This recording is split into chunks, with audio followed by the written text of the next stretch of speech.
नमस्कार दोस्तों, मैं विक्रम और अभी मौजूद हूँ सरदार शहर में उपचुनाव हो रहा है। और बात करें तो ये जो ठंड का धीरे धीरे मौसम आ रहा है, इसमें एकदम से गर्मी आ गई है। गर्मी आने का कारण ये है कि जो मुख्य पार्टियां बीजेपी और कांग्रेस हैं, उनके उम्मीदवारों की घोषणा के साथ ही आरएलपी हनुमान बेनीवाल की पार्टी भी मैदान में कूद चुकी है। और जो सरदार शहर से डेयरी चेयरमैन हैं लालचंद जी मुंड, उनको आरएलपी ने अपना उम्मीदवार बनाया है। आज मुलाकात हम लालचंद जी मुंड से करते हैं और जानते हैं पूरा वो मामला कि सरदार शहर की जनता के साथ किन मुद्दों पे वो चर्चा कर रहे हैं, किन मुद्दों पे वोट मांगने जा रहे हैं और क्या उनकी आगे की रणनीति रहने वाली है और क्या वो सरदार शहर के इस उपचुनाव में फतह हासिल कर पाएंगे। तो स्वागत है लालचंद जी। नमस्कार साहब, नमस्कार, राम राम, बहुत बहुत। एक तो सबसे खास बात ये परिचय आपका मैं ही करवा देता हूँ कि वर्तमान में आप डेयरी चेयरमैन हैं और चार बार से लगातार आप। हाँ जी। इससे पहले भी आपने विधानसभा चुनाव लड़ा है।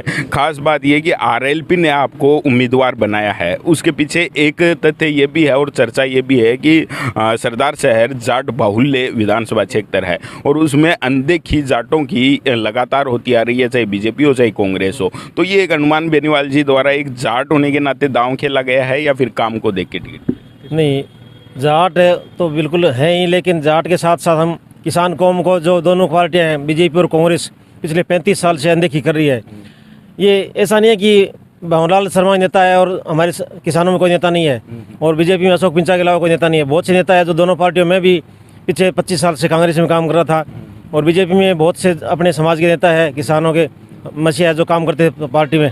लेकिन आज तक इसका पैनल में नाम तक नहीं भेजा है दोनों पार्टियों ने, सिर्फ यूज़ लेते थे दोनों पार्टियों का और कोई आज तक किसी ने टिकट नहीं दी। इसलिए हनुमान जी ने हमारे पे विश्वास किया है।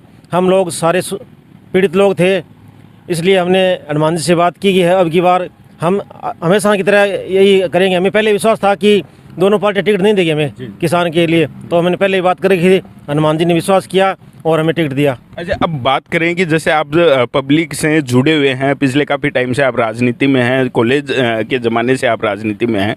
अब जनता के बीच जब आप वोट मांगने जा रहे हैं तो खास मुद्दा क्या है, किस मुद्दे पर आप वोट? मुद्दा तो हमारे जो शहर की तहसील की जो 35 साल की जो समस्या है, दोनों पार्टियों बीजेपी और कांग्रेस जब भी सत्ता में आई, सिर्फ अपने घर बनने का काम किया, किसानों के मजदूरों के कोई काम नहीं किया। यहाँ जो जनता की कोई समस्या थी उन्होंने कोई समस्या को हल नहीं किया। जैसे सरदार शहर में हॉस्पिटल की समस्या है, हॉस्पिटल में डॉक्टर नहीं है और ये सरदार शहर मात्र रेफर हॉस्पिटल बन के रह गया है। अच्छा, गाँव की जैसे बात करें, एक जैसे ग्राउंड में हम सरदार शहर में घूम रहे थे तो काफ़ी लोगों से जानकारी ये मिली कि आपका प्रभाव क्षेत्र है वो ग्रामीण इलाका ज़्यादा माना जाता है और सरदार शहर में लगभग 250